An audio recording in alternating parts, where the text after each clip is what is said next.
Mais uma vez, boa noite a todos. Estamos de novo aqui apostados em tratar de pintura e aprender sobre a pintura portuguesa, avançando nos autores do século XX. Tínhamos falado da última vez que o modernismo em Portugal, portanto na pintura portuguesa, poderá dizer-se que começou em 1915, quando da publicação da revista Orfeu, por Mário Sá Carneiro e por Fernando Pessoa, em 1888, tendo a publicação durado até 1935, que também depois acabou por divulgar o futurismo. Portanto, hoje vamos, depois de Tomás Leal da Câmara, analisar a vida e a obra de um pintor modernista e, se pudermos, avançaremos com ainda mais um ou dois. E vamos começar por falar de Eduardo Viana. Então, eu lerei o texto que escrevi para o livro do Portugal no primeiro quartel do século XX e vou começar. Eduardo Viana nasceu e morreu em Lisboa. Frequentou a Escola de Belas Artes, tendo vivido de 1881 a 1967. Iniciou-se como naturalista, tendo sido um paisagista moderno. Lisboeta e com meios de fortuna familiares, Viana interrompeu o curso de pintura para partir para Paris com Bentes e Jardim, em 1905, e viajou pelos países do Norte, Holanda e Bélgica, enviando quadros para os salões da SNBA. Ali recebeu uma menção honrosa e mesmo uma segunda medalha em 1915, o que assegurava à sua pintura uma linha naturalista.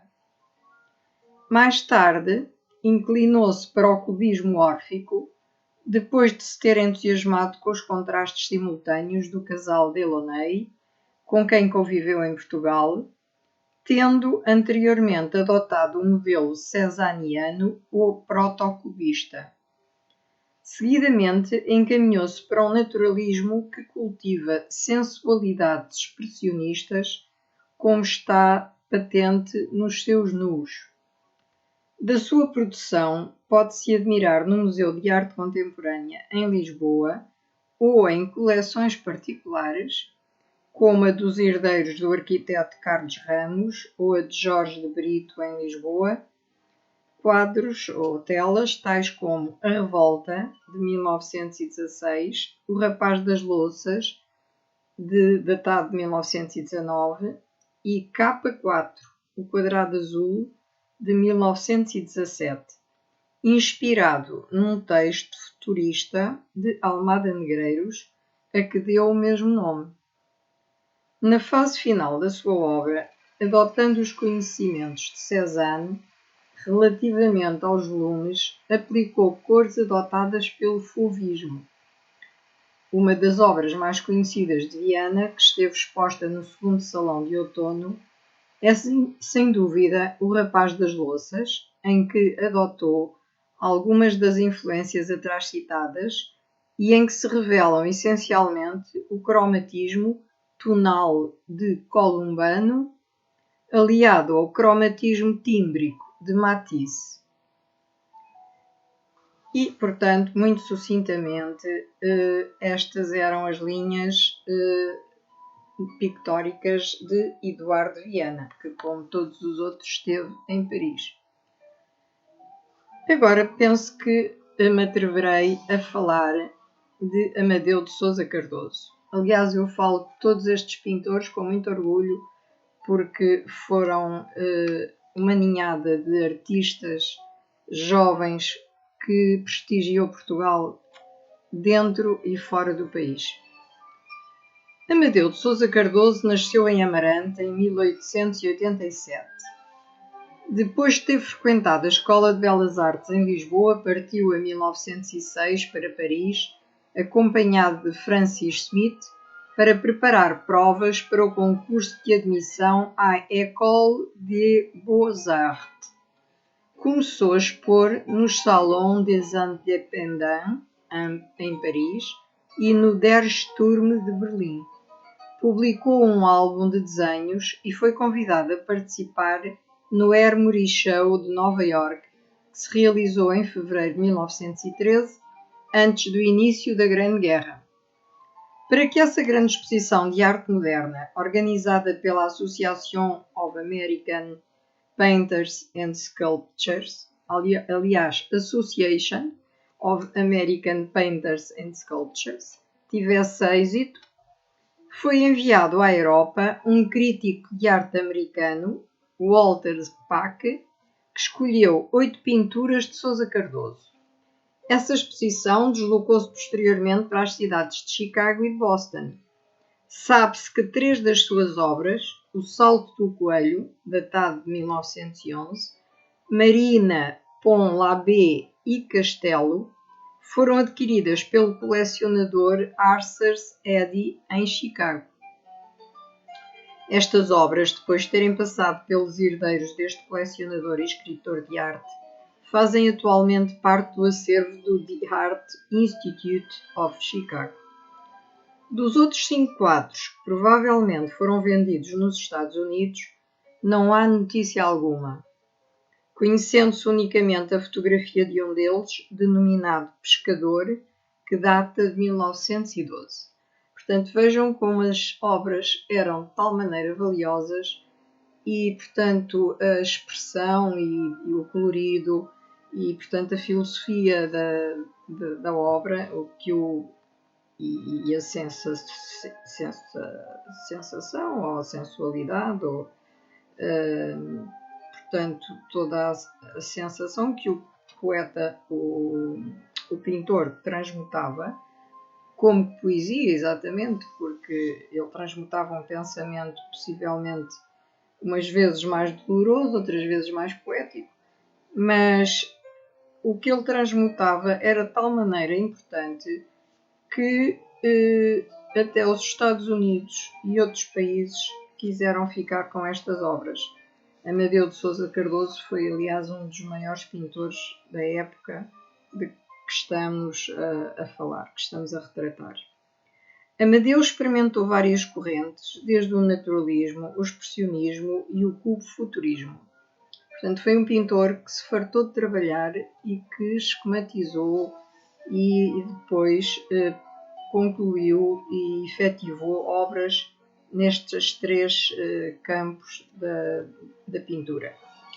Contactou com Picasso, Braque e o casal Delaunay, como já foi falado, privou com Modigliani e Brancusi, todos pintores célebres.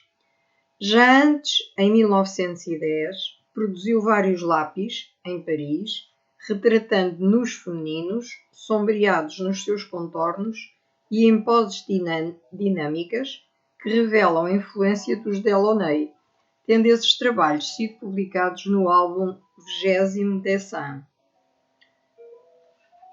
As suas reflexões plásticas vagueavam entre o cubismo e o abstracionismo. Produziu ainda autorretrato, a Casa de Manhufe, a Casa do Ribeiro, a Cozinha de Manhufe, composição abstrata, construção, Máscara de Olho Verde, Cabeça e os Galgos. Portanto, isto eram tudo obras datadas da primeira década do século XX. Em 1912 terminou a tela Cavaleiros. Entre 1913 e 1917 pintou Cabeça de Cavaleiro. Ficou ainda conhecido pelos seus desenhos, alguns deles humorísticos, pelas máscaras, pelas naturezas mortas, pelas paisagens reveladoras do folclore nacional e pela pintura de violas, como em O Parto da Viola, datado de 1916. Bem confusa, na verdade, era a exposição que Amadeu organizou com o que pintara entretanto em Manhufe, e sem poder contar com o muito que deixara no ateliê de Paris. O título desta exposição, de cerca de 110 peças, Abstracionismo, correspondia mal ao que se mostrava, e o álbum de 12 reproduções que editou na mesma ocasião patenteava a mesma mistura de caminhos. E ele próprio se declarara impressionista, cubista, futurista, abstracionista, de tudo um pouco. Portanto, ele praticou vários tipos de pintura e várias escolas e, portanto, aperfeiçoou-se cada vez mais e era um mestre para outros pintores. E não seguindo escola nenhuma na sua busca de originalidade. Faleceu precocemente em 25 de outubro de 1918 na sua quinta de Manhufe devido à gripe espanhola. Infelizmente perdeu-se mais um vulto notável da pintura portuguesa devido à gripe espanhola que tantas vidas ceifou durante a Grande Guerra. Teria também ainda interesse em vos falar de Santa Rita Pintor. E hoje talvez ficássemos por aqui, porque há outros pintores de quem iremos falar para finalizar a pintura portuguesa durante o período da Grande Guerra. Santa Rita Pintor nasceu em 1889 e faleceu mesmo no final da guerra, em 1918. Guilherme Augusto Cal da Costa Santa Rita nasceu a 31 de outubro, como já se referiu, de 1889, em Lisboa. Em 1901 inscreveu-se no curso geral de desenho e em 1906 no ano escolar de 1906-1907 matriculou-se no curso especial de pintura histórica. Mais tarde candidatou-se a uma bolsa de estudo em Paris. Ficou matriculado no ateliê de Cormon. Contactou com movimentos artísticos de vanguarda e artistas portugueses residentes em Paris, tendo sido amigo do poeta Mário Sá Carneiro, de Manuel Jardim, Dórlio Gomes, Amadeu de Sousa Cardoso, José Pacheco, Diogo Macedo e José Campas. Quem o terá introduzido na vida parisiense foi o jornalista Homem Cristo Filho. Algumas das suas obras, realizadas em Paris, foram reproduzidas no número 2 da revista Orfeu, em 1914, e em Portugal Futurista, número único, 1917. Portugal Futurista era uma revista em que as artes plásticas tinham uma parte secundária. A revista, sobretudo, agradecia ao Sr. Santa Rita Pintor a gentileza de ter permitido a inserção de uma fotografia sua a convite da empresa editora. A blague era tomada a sério e o retrato do grande iniciador do movimento futurista em Portugal ocupava uma página inteira, clownescamente sentado e fitando o espectador, embrulhado numa vasta robe de chambre, aos quadrados, um pequeno chapéu negro enfiado na cabeça. Ao regressar de Paris, antes do início da Primeira Guerra Mundial, lutou para que a revista Orfeu não terminasse. Foi ainda organizador da revista Portugal Futurista, que ajudou a renovar. Devido a ter adoecido por contágio de tuberculose e possivelmente de sífilis, e por se ter tornado adicto do consumo de éter, veio a falecer em 1918, apenas com 28 anos. Na fase final da sua vida, pediu aos familiares que destruíssem a sua obra devido ao niilismo inerente à doença que o consumia. Um belíssimo pintor que se perdeu tão jovem. Santa Rita foi sempre um teórico, para quem o conceito era de importância primordial em todas as áreas de conhecimento. Considerava-se futurista já desde 1912. Derivava por entre os aspectos de ordem conceptual e a pintura futurista italiana, à maneira de Marinetti e Boccioni, Para além destes, admirava Cézanne, Picasso, Renoir e Monet. Pouco sobrou da sua obra, como no caso de A Cabeça, datada de 1912. Esta tela é um trabalho de óleo sobre tela, não é? E era o retrato de seu irmão Augusto de Santa Rita. Esta obra denota características cubo-futuristas, tendo sido a única oferecida pelo artista ao pintor Manuel Jardim. No que concerne à sua obra, a maioria da qual se perdeu, algumas composições por terem ficado em Paris e muitas outras por terem sido destruídas, destacam-se o quadro Sansão e Dalila, que contribuiu para que lhe fosse concedida a bolsa em Paris. O quadro Cabeça de Velha, que obteve 20 valores na cadeira Cabeça de Expressão, do mestre Veloso Salgado. WC, Ruído num Quarto com Móveis, Olímpia, O Remorso de Nero, Camponesa, Marina, Renoir, Autorretrato, Orfeu nos Infernos e Louco. Todas estas obras eram óleos sobre tela. A carvão e grafite sobre papel ficou o desenho Moscóforo, a lápis e grafite Menelau e Patroclo, e os desenhos a tinta da China sobre papel Nu e Édipo, reproduzidos em Portugal Futurista e Orfeu número 2.